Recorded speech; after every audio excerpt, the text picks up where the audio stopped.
Hello, welcome back to my channel. അപ്പോൾ ഞാൻ ഇന്നിവിടെ ഒരു കുഞ്ഞ് സിമ്പിളായിട്ടുള്ള ഓണം ടെമ്പിൾ ഇതൊക്കെ വേണമെങ്കിൽ പറയാം, ഒരു കുഞ്ഞ് മേക്കപ്പ് ലുക്കാണ്. ഒരുപാട് ഓവറല്ല, ഒന്നുമില്ല, വളരെ സിമ്പിളാണ്. പക്ഷെ നമ്മളൊരു കുറച്ച് മിനിമൽ പ്രൊഡക്ട്സ് മാത്രം ഉപയോഗിച്ചിട്ടുള്ള എന്താ പറയുക മേക്കപ്പ് ലുക്കാണ് കേട്ടോ. പെട്ടെന്ന് സ്റ്റാർട്ട് ചെയ്യാം. അത് തുറന്നപ്പോൾ തന്നെ എവിടേക്ക് ആ സ്കേർട്ടിൽ വീണതാണ് കേട്ടോ. അപ്പം ഞാൻ ആദ്യം എടുക്കുന്നത് നമ്മുടെ സൺസ്ക്രീൻ. നമ്മളൊരിക്കലും മിസ് ചെയ്യാൻ പാടില്ലാത്ത സാധനമാണ് സൺസ്ക്രീൻ. അപ്പോൾ സൺസ്ക്രീനാണ് ആദ്യം തന്നെ ഞാൻ അപ്ലൈ ചെയ്യുന്നത്. ഇത് എപ്പോഴും സ്ഥിരമായിട്ട് ഞാൻ എടുക്കുന്ന ലോട്ടസിൻ്റെ സൺസ്ക്രീനാണ്. അതിന് ഞാനിപ്പം എന്താ ചെയ്യണമെന്ന് വെച്ചാൽ കയ്യിൽ ഒരുപാട് എടുത്തിട്ട് നമ്മൾ ഒരുമിച്ച് അങ്ങ് സ്പ്രെഡ് ചെയ്ത് കൊടുക്കുക. എനിക്ക് ചെറുതായിട്ട് വയ്യ കേട്ടോ. എനിക്ക് ഡസ്റ്റ് അലർജി ആയിട്ട് വയ്യാണ്ടിരിക്കുക, ജലദോഷമൊക്കെ ആയിട്ട്. അപ്പോൾ അതെൻ്റെ ഫേസിലുകൊണ്ട് ഇപ്പോഴും മാറിയിട്ടില്ല. ഇപ്പോഴും വോയിസ് ഓവർ ചെയ്യുമ്പോൾ എനിക്കുണ്ട്. പിന്നെ എന്ത് ചെയ്യണം, എനിക്ക് ആകെ 2 ദിവസം വീട്ടിൽ വന്നാലാണ് ഈ വീഡിയോസൊക്കെ ഷൂട്ട് ചെയ്യാൻ പറ്റുള്ളൂ. അതുകൊണ്ടാണ് ഇത്രയും കുറവായിട്ട് എടുക്കുന്നത്. പിന്നെ എഡിറ്റിംഗ് ഒക്കെ കൊള്ളമാണെന്ന് എനിക്കറിയാം, പിന്നെയും അഡ്ജസ്റ്റ് ചെയ്യണേ. ഓക്കെ. അപ്പോൾ നമ്മളത് ഫേസിൽ അപ്ലൈ ചെയ്തതിന് ശേഷം ഒന്ന് അങ്ങനെ വിടുക. അപ്പം തന്നെ വേറെ അടുത്ത പ്രോഡക്റ്റ് എടുത്തിട്ട് ഇടരുത് കേട്ടോ. കുറച്ച് നേരം നമ്മളതിന് ഉണക്കാൻ വെക്കണം. എന്നിട്ട് ഞാനിപ്പം എടുക്കുന്നത് ഡേംഡോക്കിൻ്റെ ആണോ ഡെർമാക്കോയുടെ ആണോ നോക്കട്ടെ. ഓക്കെ, ഡെർമാക്കോയുടെ മോയ്സ്ചറൈസറാണ്, വൈറ്റമിൻ ഇ മോയ്സ്ചറൈസറാണ് കേട്ടോ. ഇത് ഞാൻ സ്മിറ്റ് ആൻഡ് ഹോൾ ചെയ്തിട്ടുണ്ടായിരുന്നു. അപ്പോൾ അതിലെനിക്ക് ട്രയൽ പ്രൊഡക്റ്റായിട്ട് കിട്ടിയ മോയ്സ്ചറൈസറാണ്. ഇത് അത്യാവശ്യം നല്ല മോയ്സ്ചറൈസറാണ് കേട്ടോ. ഇത് ഞാൻ സ്കിൻ കെയർ പോലെ നൈറ്റ് കിടക്കുമ്പോഴും, നൈറ്റല്ല, എൻ്റെ നൈറ്റ് എന്ന് പറയുന്നത് രാവിലെ 3:30ക്കാണ്.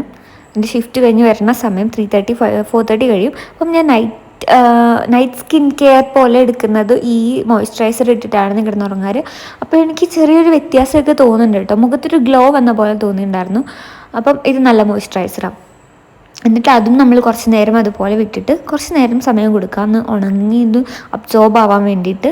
അതിന് ശേഷം ഞാനിവിടെ എടുക്കുന്നത് ലാക്മിയുടെ ഇൻവിസിബിൾ ഫൗണ്ടേഷൻ.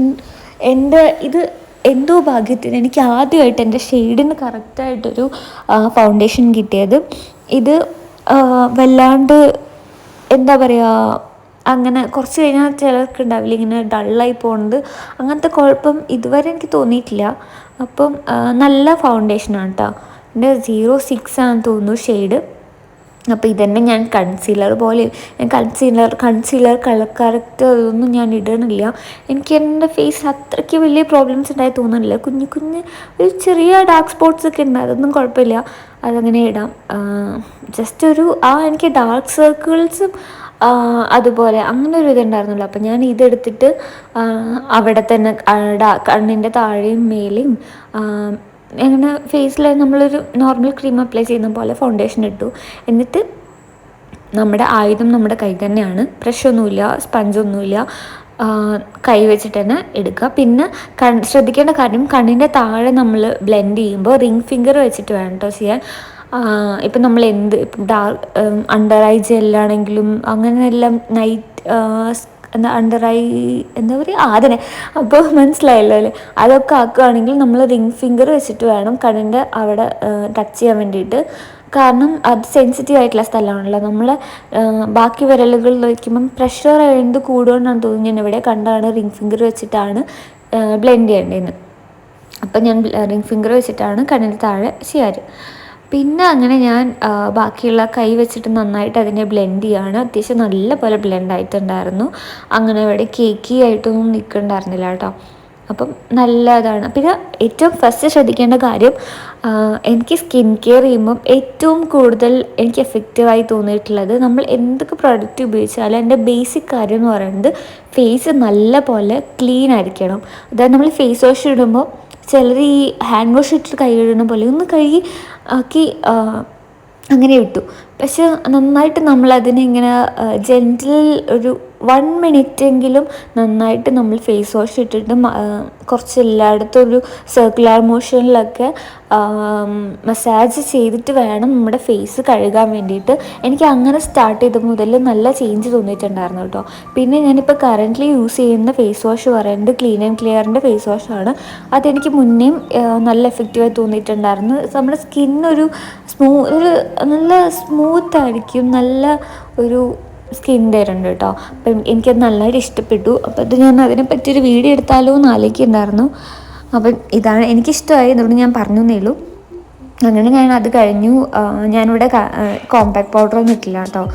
അങ്ങനെ എനിക്കിങ്ങനെ ഒരു ഗ്ലോ വരുന്ന പോലെ തോന്നി കുറച്ച് കഴിഞ്ഞാൽ.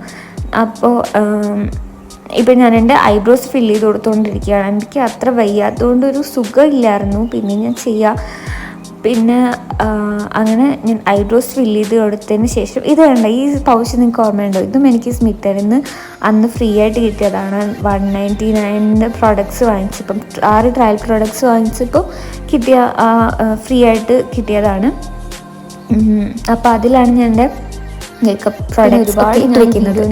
ഇത് ഞാൻ സുഡിയോയുടെ ഐലൈനർ പോലെ കൊടുക്കുന്നത്. ക്ലിയർ ആവുന്നില്ല എന്നൊക്കെ പറയുന്നുണ്ടായിരുന്നു. പെട്ടെന്ന് ഞാൻ എഡിറ്റ് ചെയ്ത് ഇടുകൊണ്ടുള്ള മിസ്റ്റേക്സ് ആണ്. പിന്നെ ഞാൻ മാക്സിമം കുറയ്ക്കാൻ വേണ്ടി ട്രൈ ചെയ്യാം. അപ്പം ഞാൻ ഇതിൻ്റെ ലെങ്ത് അധികം കൂട്ടാതെ ഞാൻ ആവശ്യമില്ലാത്ത പോർഷൻസൊക്കെ കട്ട് ചെയ്യാം കേട്ടോ.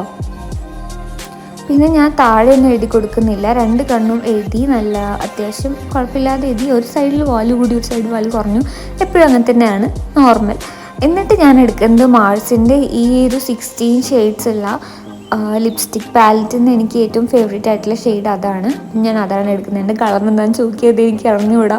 എനിക്ക് ഏറ്റവും മേലത്തെ റോയിൽ റൈറ്റ് സൈഡിൽ നിന്ന് 3rd വൺ നിങ്ങൾ എടുക്കുകയാണെങ്കിൽ അതാണ് ഈ ഷെയ്ഡ്. ഓക്കെ, അപ്പോൾ ഞാനിത് ഞാൻ നന്നായിട്ട് അപ്ലൈ ചെയ്യുകയാണ്. ഈ ബ്രഷ് എനിക്ക് ഇഷ്ടപ്പെട്ടു ഇവിടെ, നല്ലപോലെ അപ്ലൈ ചെയ്യാൻ പറ്റുന്നുണ്ട്. പിന്നെ എനിക്ക് അധികം ഓവറല്ലാത്തൊരു ഷെയ്ഡാണ്, ഒരു normal shade, normal nude kind of ഷെയ്ഡാണ്. അതിൻ്റെ ഇടയിൽ ഞാനൊരു പൊട്ടും കൂടെ വെച്ച് കൊടുത്തു. നമുക്ക് മുടി എന്ത് ചെയ്യണമെന്ന് ആലോചിച്ചുകൊണ്ടിരിക്കുകയായിരുന്നു. നമുക്ക് പെട്ടെന്ന് പോയി മുടി കെട്ടിയിട്ട് വരാം. അങ്ങനെ ഞാനിങ്ങനെ മുടി 2 സൈഡും കുറച്ചിങ്ങനെ പൊന്നിച്ച് വെച്ചിട്ട്, ഇതിൻ്റെ പേരെനിക്ക് അറിഞ്ഞൂടാ, അങ്ങനെയാണ് ചെയ്തത്. അപ്പോൾ അങ്ങനെ കമ്മലും ഇട്ടിട്ടുണ്ട്. ഞാൻ ഇങ്ങനെയാണ് മുടി കെട്ടിയത്. എനിക്ക് ഇഷ്ടപ്പെട്ടു, കൊള്ളാം, കുഴപ്പമില്ലാന്ന് തോന്നുന്നു, നന്നായിട്ടുണ്ട്. അപ്പം അത്രയേ ഉള്ളൂ.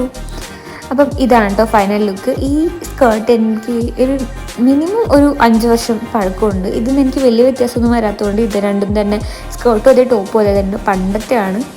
അപ്പം ഞാൻ അത് വെച്ചിട്ട് തന്നെ വേറൊരു ലുക്ക് പോലെ എന്തെന്ന് വെച്ചാൽ ആ സ്കേർട്ട് കുറച്ച് മേലേക്ക്, അല്ല സ്കേർട്ടല്ല, എന്താ ബ്ലൗസ്, അതന്നെ, അത് മേലേക്ക് കുറച്ച് എടുത്ത് വെച്ചിട്ട് ടോപ്പ് ബ്ലൗസ് പോലെ ആക്കിയിട്ട് ഞാൻ ധാവണി എടുക്കുന്ന വീഡിയോ ഞാൻ കണ്ടിട്ടുണ്ടായിരുന്നു. അപ്പോൾ അതുപോലെ ഞാനിങ്ങനെ ഞെറി പോലെ ഇട്ടിട്ട് ധാവണി ആക്കാൻ വേണ്ടി ആ സാരി ട്രൈ ചെയ്തതാണ്. അപ്പോൾ ഇതാണ് ഫൈനൽ ലുക്ക്. ഇഷ്ടപ്പെടുന്നെങ്കിൽ ലൈക്ക്, ഷെയർ ആൻഡ് സബ്സ്ക്രൈബ് ചെയ്യാൻ മറക്കല്ലേ. ടാറ്റാ.